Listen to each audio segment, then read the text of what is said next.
தெரு தெருவா டாஸ்மாக் கடை, சந்து சந்தா சந்து கடைகள். நான் கேட்கிறேன், டாஸ்மாக் அரசு விக்குது, ஏன் அந்த டாஸ்மாக் கடையில ஸ்டாலின் படத்தை உள்ள போட வேண்டியதானே? கலைஞர் படத்தை உள்ள போட்டு பெருசா பிரேம் பண்ணி ஒட்ட வேண்டியதானே டாஸ்மாக் கடையில? ஏன் ஒட்ட மாட்டீங்க? ஏன் போட மாட்டீங்க? உங்களுக்கே தெரியுது இல்ல தப்புன்னு தெரியுது இல்ல? தப்புன்னு தெரிஞ்சு அது ஏன் அவ்வளோ கூவி கூவி வித்துட்டு இருக்கிறீங்க?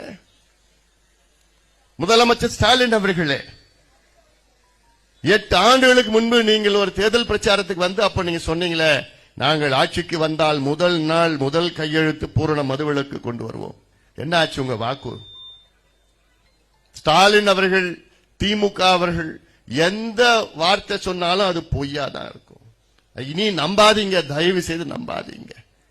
கடந்த தேர்தலில் ஒரு தப்பு செய்து விட்டீர்கள், இந்த தவறை மீண்டும் செய்யாதீர்கள். உங்க காலை பிடிச்சு கேட்கிறேன் நான், தயவு செய்து திமுகவுக்கு வாக்களிக்காதீர்கள், மீண்டும் இந்த தவறை செய்யாதீர்கள்.